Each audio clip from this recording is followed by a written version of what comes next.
There you go, Ms. Secretary. Let me begin by saying I know there are millions of Americans in this country who feel disappointed and discouraged or even a little bit angry about the court's decision today on student debt. And I must admit I do too. Before I tell you the steps we're going to take and want to talk about what we've been able to, I want to talk about what we've been able to achieve so far on student loan over the past few years.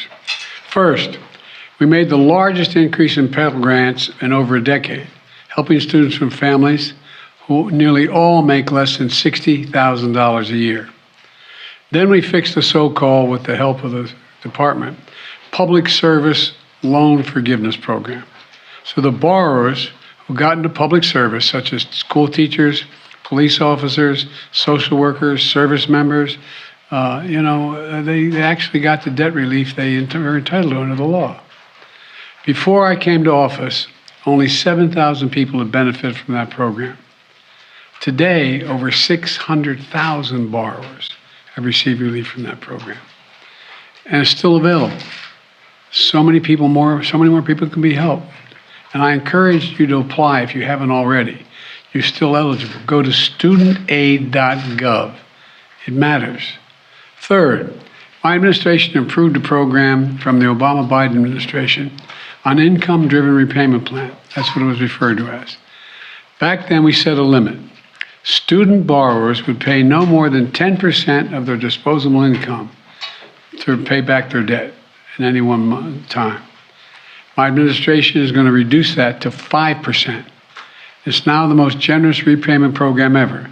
No one with an undergraduate loan today or in the future, whether from a community college or a four-year college, will have to pay more than 5% of their disposable income to repay their loan.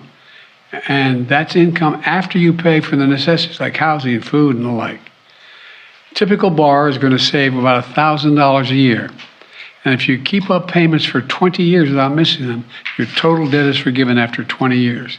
That's what the program was before, but we've just reduced it to 5%. In addition to that, last year I announced my student debt relief plan, a plan that was on the verge of providing more than 40 million Americans with real debt relief, up to $10,000 for many borrowers and up to $20,000 for those who had gotten a Pell Grant. Nearly 90% of the relief would have gone to borrowers, 90% of it, making less than $75,000 a year. And no one making over $125,000 a year would qualify.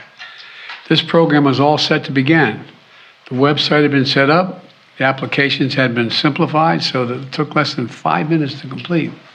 Notice had been sent out to people about the relief they were eligible for. 16 million people had already been approved.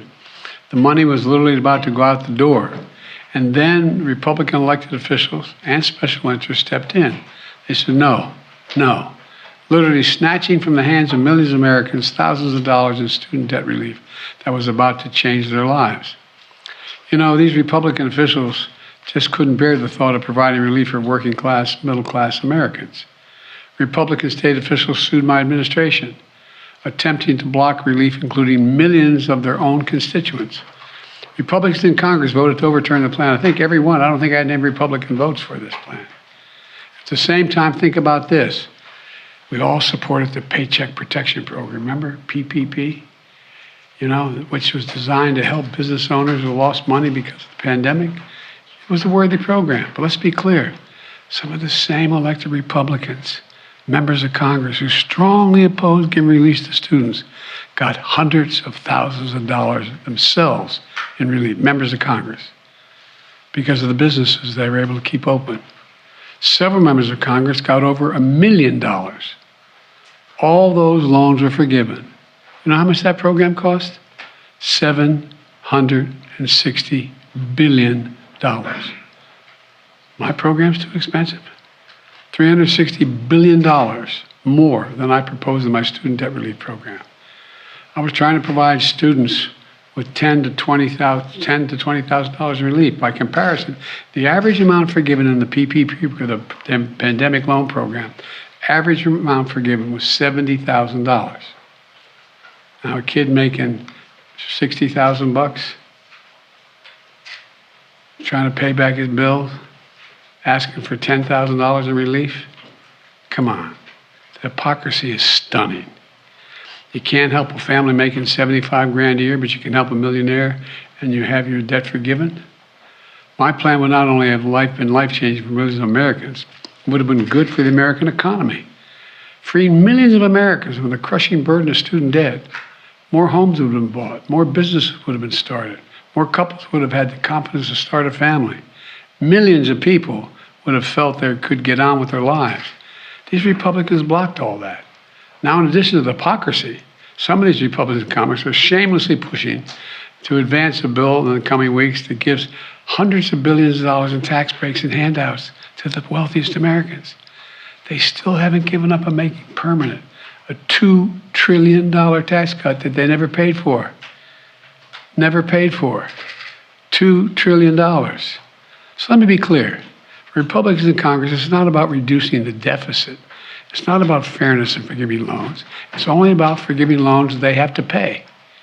Today, the Supreme Court sided with them.